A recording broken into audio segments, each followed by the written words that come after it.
సంవత్సరం కూడా 200 నుంచి 300 ఓపీ ఉండేది. ఈ రోజు 600 నుంచి 700 ఓపీ మన గవర్నమెంట్ హాస్పిటల్లో దొరుకుతాయి. అలాగే డెలివరీలు కూడా చాలా మంది డెలివరీ గవర్నమెంట్ హాస్పిటల్ భయపడేవారు.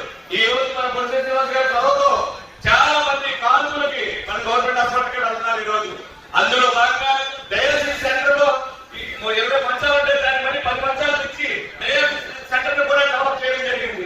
అలాగే మనం తీసుకుంటే మన బొత్స శ్రీనివాస్ గారు సొంత నిధులతో 15 లక్షల రూపాయలు మిషన్ మొట్టమొదటిగా గవర్నమెంట్ హాస్పిటల్లో పెట్టించడం జరిగింది. అలాగే మనకి రేపు పొద్దున్న చిన్నపిల్లలకి వైద్యం చేయించాలని ఏలూరు దాకా అంటున్నారు. అదే ఇక్కడ జరిగేలాగా ఎంఎస్సీ సెంటర్ ని ఎంపీహెచ్సి సెంటర్ అని చిన్నపిల్లల కోసం ప్రత్యేక విభాగాన్ని త్వరలోనే ఈ పెట్టుబడులు పూర్తి చేసే విధంగా ప్రయత్నం చేస్తారు మా బొత్స శ్రీనివాస్ గారు.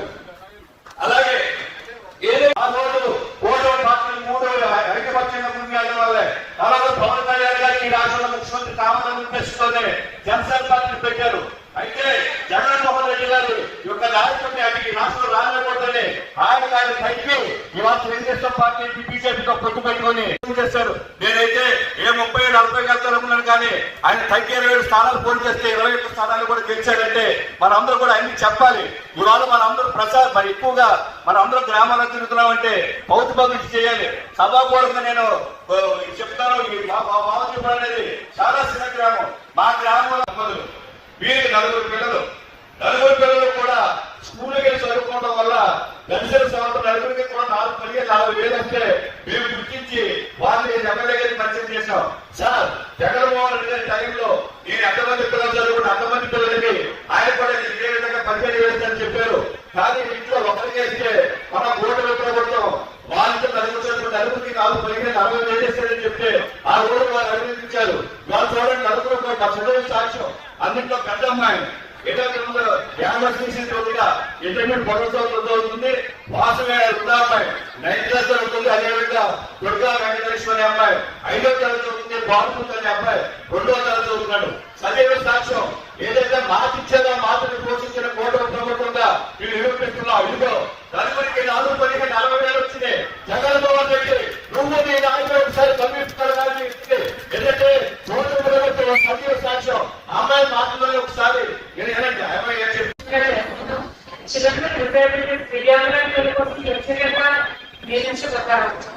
స్కూల్లో నిర్మించబడ్డాను.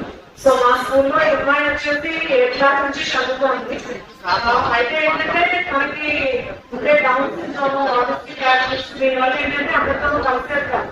అమ్మాయిలో ఉన్న పెద్దలు వెలికి ముందుకు తీసుకొచ్చి ఫైటరేట్ చేసి డిస్ట్రిక్ట్ లెవెల్, స్టేట్ లెవెల్ నుంచి నేషనల్ లెవెల్ ఓసీ వాళ్ళని ఇంటర్నేషనల్ రిప్రజెంట్ అంటే బుద్ధిమానులు ఉండే పిల్లల కోసం స్పెషల్ గా ఒక గేమ్ ఉంటున్నాం. ఆ గేమ్ లో తను చాలా అద్భుతంగా రాణించింది. నేషనల్ లెవెల్లో 17+ ఇయర్స్ విభాగంలో గోల్డ్ మెడల్ సంపాదించి తర్వాత 2027లో జరిగే ఒలింపిక్స్ లో అత్యంత సంపాదించడానికి 4 స్టేట్స్ లో సెకండ్ స్టేటస్ కూడా కంప్లీట్ చేస్తున్నారు. తను నేను రాయల్ వెళ్ళాము, వాళ్ళ కోచింగ్ జాయిన్ కూడా తీసుకున్నాము. దీనిలో కన్నా ఫైనల్ అయ్యేదాకా మనకి చిలీలో అమెరికాలో జరిగే పోటీలు కూడా తను ఎంపిక కావడం జరుగుతుంది. సో మన పెద్దపాడు మారుమూల గ్రామం నుంచి ఇలా సెలెక్ట్ వెళ్ళడానికి, అలాగే మన ప్రభుత్వ పథకాలు ఉపయోగించి గవర్నమెంట్ ప్రోత్సాహం అందించడం రాణించడం అనేది చాలా గొప్ప విషయం. అందుకే మీకు అందరికీ తెలియజేస్తున్నాము. ఇంకొక విషయం ఏంటి అంటే నేను గవర్నమెంట్ పోస్ట్ గ్రాడ్యుయేట్ స్కూల్లో నేను ఒక ఏంటంటే ఇంటర్నేషనల్ రిజర్వేట్ గా ఈ బాబు వచ్చేసి అన్నమేడి డైరెక్ట్ సత్యనారాయణ దీని కూడా హిస్టరీ క్రియేట్ చేశారు. For the first time 21 members దివ్యాంగుల విద్యార్థులని మన గవర్నమెంట్ ఆంధ్రప్రదేశ్ ప్రోత్సహించి ముందుకు తీసుకెళ్ళింది సార్. మన పోస్ట్ గ్రాడ్యుయేట్ పాఠశాల నుంచి 21 మెంబర్స్ లివింగ్ కేటగిరీ నుంచి సెలెక్ట్ అయ్యి లెవెల్ స్టేట్ క్యాండిడేట్ కూడా రీచ్ అయ్యారు. అప్పుడు ఒకసారి అక్కడ మిమ్మల్ని కలిసి మీరు దాని కూడా చాలా సపోర్ట్ చేశారు. దానివల్ల లాస్ట్ మినిట్ అయిపోయడానికి ఎన్నో రకాల ప్రాబ్లమ్స్ క్రియేట్ అయితే ఎప్పటికప్పుడు వెళ్ళి సార్ ఆఫీస్ లో కన్సల్ట్ చేసి మా నలుగురు ఎమ్మెల్యే గారు సార్ అందరూ కలిసి 1 డేలో కావాల్సిన డాక్యుమెంటేషన్ ఎంతో సపోర్ట్ చేస్తే అప్పటికప్పుడు అన్ని సిద్ధం చేస్తూ వెళ్ళడం జరిగింది. వీళ్ళందరికీ డబ్బులు అందించలేదు. సో పర్వాలేదు ఇలాంటి పిల్లలందరికీ కూడా ఏ కార్యక్రమాలు చెప్పినా సరే ప్రోత్సహిస్తే వీటిలో అలాగే విషయంలో కూడా చాలా ముందుకు రాయించగలుగుతారు. వీళ్ళని అందరూ కూడా ప్రోత్సహించినందుకు వాళ్ళందరికీ కూడా స్పందించే హృదయానికి మాధవుడు మన కోసేటాడు. ఈ విద్యార్థులిద్దరినీ పుస్తకాలతో సహకరిస్తూ వారి ఆశీస్సులు అందజేస్తా ఉన్నారు. ఎవరికైతే అలా ఎంత గొప్పండి. కానీ ఎవరికైతే శిఖరాన్ని ఒక విద్యార్థులు ఓకే మన నియోజకవర్గానికి మన పెంటపడ మండలానికి ఆ స్కూల్కి ఆ టీచర్స్ కి ఆ తల్లిదండ్రులకి మరి మన తాడేపల్లి గురించి గోల్డ్ మెడల్ సంపాదించిన వ్యక్తులు దివ్యాంగులు అది పడిన కష్టం మనం అర్థం చేసుకోవాలి. ఆ గోల్డ్ మెడల్ రావాలంటే ఎంత కష్టం అనేది తల్లిదండ్రులు ఎంత ఈ పిల్లలతో పడి వేదన ప్లస్ దాంతో పాటుగా ఎంకరేజ్ చేయడానికి పెట్టే ఖర్చు కూడా మనం ఒకసారి ఆలోచించాలి. ప్రతి కుటుంబాల్లో తప్పకుండా వీళ్ళందరికీ నేను సహాయం చేస్తాను.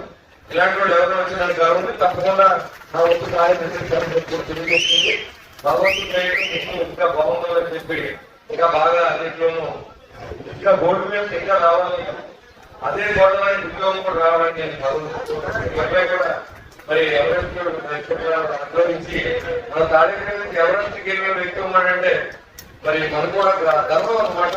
మరి అబ్బాయిని కూడా మనం తప్పకుండా వీళ్ళందరినీ కూడా మన ఆధీనంలో నేనే కాదు నాతో పాటు మీరందరూ కూడా సహాయం చేయాలి. ఎలాంటి కుటుంబాలకి ఈ పోస్టులు చంద్రబాబు నాయుడు ఏదైతే కలగన్నారో దాన్ని తాడేపల్లి స్టార్ట్ చేయడం మన ముందు వస్తూ ఉన్నాం. ఇంకా అది కొనసాగిస్తాం జీవితం అంతా చెప్పి తెలియజేస్తుంది. మీకు ఎప్పుడు నేను అడదాన్ని ఉంటాను తెలియజేస్తాను. వచ్చేది 5 కోట్లు అయితే 7 కాన్స్టిట్యూన్సీలకి 7 49 4,90,00,000కి మన కాన్స్టిట్యూన్సీకి 70 లక్షలు వస్తుంది. ఆయన మంత్రి అవడం మన అదృష్టం. ఒక సామాన్యుడి మంత్రి అయితే ఇలా ఉంటుంది. దానికి కూడా మాకు మెసేజ్లు పెడుతున్నారు. శ్రీనివాసరావు గారు బేవరనే కాదండి ఎంపీ, మనకు కూడా ఎంపీ అని కూర్చొని ఎమ్మెల్యే గారు అంటాడు.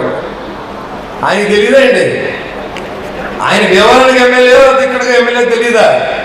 కొన్ని జరుగుతూ ఉంటాయి. ఈ కాన్స్టిట్యూన్సీ కూడా ఆయన 2 కోట్ల రూపాయలు సిఎస్ఆర్ ఫండ్తో అక్కడ మొన్న కూడా చూసారు. మీ డయాలసిస్ సెంటర్ని ఓపెన్ చేసుకున్నాం మనం. వెప్పరు గడపరు రోడ్డుకి వెప్పరికి నేను నిధులు తెచ్చి ఆయన ఇచ్చిన నిధులతో 50 లక్షల రూపాయలతో గడపడానికి మనం రోడ్లు వేసాం. అది కూడా మీకు తెలుసు. అన్ని కనెక్టివిటీ రోడ్లు వేసాం. ఒక మేనవల్లు తప్ప. నా దురదృష్టం ఏంటంటే అది ఆర్ఎన్బీలు ఉండిపోయింది. దాంట్లో నిధులు లేవు. రాబోయే రోజుల్లో ఖచ్చితంగా అన్ని లింక్ రోడ్లు కూడా వేస్తాం. రాసి పెట్టుకోండి మీరు. 10 కోట్ల పైన నేను మళ్ళీ తీసుకొస్తాను. మీరు ఎస్టిమేట్ అయితే ఉండే 10 గ్రామంలో రైతు ఇబ్బంది పడుతూ ఉన్నాడు. 10 గ్రామంలో ఒక దాడి మొత్తం బయటికి రావాలంటే 10 రూపాయల నుంచి 15 రూపాయలు ఖర్చు పెడుతూ ఉన్నారు. కాబట్టి మార్కెట్ యార్డ్లో డబ్బులు లేవు కాబట్టి ఉన్నది ధర్మకథకి వెళ్ళిపోతుంది. కాబట్టి ఈ డబ్బుల్ని పంచాయతీరాజ్కి తెచ్చి అన్ని లింక్ రోడ్లు వేసే బాధ్యతని తీసుకుంటారో ఎవరు కంగారు పడాల్సిన అవసరం లేదని కూడా తెలియజేస్తాను. ఈ 2 సంవత్సరాలు మనం బయట రోడ్లు బయట రావడానికి అన్ని వాడాము. వచ్చి 3 సంవత్సరాలు అన్ని విలేజ్లు కూడా అన్ని మౌలిక సదుపాయాలు తీర్చే వెళ్తామని చెప్పి కూడా మీకు తెలియజేస్తా ఉన్నా. అదేవిధంగా ఇవాళ శ్రీనివాసవరం గారు తాడేపూడెం రైల్వే స్టేషన్కి 40 కోట్ల రూపాయలని శాంక్షన్ చేయించారు. రైల్వే స్టేషన్ గూడ్ షెడ్ దానికి 8 కోట్ల రూపాయలు శాంక్షన్ చేయించారు. గూడ్ షెడ్ నుంచి మెయిన్ రోడ్డుకి వచ్చే రోడ్డు కూడా 8 కోట్లు శాంక్షన్ చేయించారు. గతిశక్తిలో భాగంగా 260 కోట్లు శాంక్షన్ చేయించారు. 6 గేట్లు శాంక్షన్ చేయించారు. జోలుపాలు, పత్తిపాడు, మారంపల్లి, నవాబాలు ఈ రకంగా ఆయన శాంక్షన్ చేయించారు. పనులు కూడా మొదలవుతాయి. చాలామంది మనం గెలిచిన అన్నీ అయిపోతాయి. తెల్లవారుదప్పుడు అంతా మార్చేయాలంటే ఒక రోడ్డు వేయాలంటే కనీసం 6 నెలలు సంవత్సరం పడుతుంది. అది గుర్తుపెట్టుకోండి. ఎంత ప్రాసెస్ ఉంటుంది, ఎంతమంది తిరగాలో మీకు తెలీదు. కానీ అదేది మీకు అక్కర్లేదు. ఒక మాట ఉంటే ఆడేదవా ఈడేదవా అని మాట్లాడుతుంది తప్ప వీడు ఎంత కష్టపడతాడని ఏ రోజు కూడా ఆలోచించరు మీరు. అది కూడా ప్రజలకు మనం తెలియజేయాలి. పని చేసేవాడు కష్టంతో అవుద్ది, ఇంట్లో పడుకున్నవాడు కష్టంతో అవుతుంది. ప్రజలు ఎంతో కష్టపడి మనం గెలిపించారు. ఈ ఓటు వేయడానికి 3 లక్షలు ఖర్చు పెట్టి విమాన టికెట్లు పెట్టుకుని వచ్చి అమెరికా నుంచి ఓట్లు వేసారు నాకు. అంటే మన ఊరు బాగుపడితే నన్ను వచ్చారు. నేను కూడా మన ఊరు బాగుపడితేనే పనిచేస్తా ఉన్నాను. నా స్వార్థం కోసం నేనే పని చేయట్లా. నాకేం అక్కర్లా. నేను సంపాదించాను. నాకేం పెద్ద ఇబ్బంది, డబ్బుతో పని లేదు నాకు. కానీ అయినప్పుడు కూడా ఏదో రకమైన ఇబ్బంది పెట్టి కార్యక్రమం, ఏదో పోస్ట్ పెట్టడం మేము కూడా పెడతాం. ఈ కాడి నుంచి చూద్దాం, మేము కూడా పెడతాం, దానికి ఏం ఇబ్బంది లేదు. ఈరోజు పోతే గౌరవ ముఖ్యమంత్రి గారి చేతుల మీదుగా 3 గంటలకి అన్నదాత సుఖీభవ వారి రైతుల ఖాతాలోకి ఇవాళ డబ్బులు ట్రాన్స్ఫర్ అవుతాయి. ఇదో శుభదినం, రైతులందరూ కూడా శుభవార్త తెలియజేస్తున్నాం. ఈరోజే ముఖ్యమంత్రి గారు 3 గంటలకే అన్నదాత సుఖీభవ ప్రారంభమవుతుంది కాబట్టి మీ అందరూ కూడా రైతు సోదరులకు తెలియజేయండి. అదేవిధంగా మన ప్రభుత్వం రాకముందు 5 సంవత్సరాలు రైతు ధాన్యం పండిస్తే ఎక్కడ తోలాలో తెలియదు. అలాంటిది ఇవాళ కూటమి ప్రభుత్వం వచ్చిన తర్వాత ధాన్యం కేంద్రాలకు గర్భిణీ స్త్రీలకు తల్లి బిడ్డలకు ఆరోగ్యకరమైనటువంటి ఆహారం అందించాలనేటువంటి ఉద్దేశంతో నీ ప్రభుత్వంలో ₹1 కూడా సంబంధం లేకుండా నేరుగా అన్నదాత కేంద్రానికి నిధులు వస్తే ₹100 100 గ్రాములు కోడిగుడ్డు ఇవ్వాల్సినటువంటి నిబంధన ఉంటే దానికి 50 గ్రాములు కోడికి ఇచ్చి కాంట్రాక్ట్తో కుమ్మక్కై 50 గ్రాములు కోడిగుడ్డు నువ్వు తినేసి ఆ 50 గ్రాముల కోడిగుడ్డు మీద నీ అందమైన ముఖాన్ని నేర్చుకుని నువ్వు ఇచ్చినటువంటి వాస్తవం కాదు. అసలు కోడిగుడ్డు మీద నీ బొమ్మ వేసుకోవాలని ఆలోచన నీకు ఎలా వచ్చిందన్నాడు. సరే, పాస్బుక్ మీద దెబ్బలు పడ్డాం, పాస్బుక్ మీద దెబ్బలు పడ్డాం. అసలు ఈ ఆలోచన కోడిగుడ్డు మీద బొమ్మ వేసుకోవాలి, ఆ గుడ్డుకి వీడికి సంబంధం ఏంటంటే పెట్టి దరిద్రపు ఆలోచన వచ్చినాయి కాబట్టి ప్రజలు నిన్ను చేదరించారు. కేవలం 11 స్థానాలకి పరిమితం చేశారు. ఒక నిర్మాణమైనటువంటి సలహాలు ఇవ్వడానికి ప్రయత్నం చేయ ప్రభుత్వాన్ని. రాష్ట్రంలో జగన్ ట్యాక్స్ లేదు, ఇవాళ తాడేపల్లిగూడెంలో కే ట్యాక్స్ లేదు. మనం చూసాం గతంలో ట్యాక్సులు ఇక్కడ. ఇవాళ ప్రజలు ఆనందంగా ఉన్నారు. రోడ్లు బ్రహ్మాండమైన రోడ్లుగా తాడేపల్లిగూడ అసెంబ్లీలో ఉన్నాయి.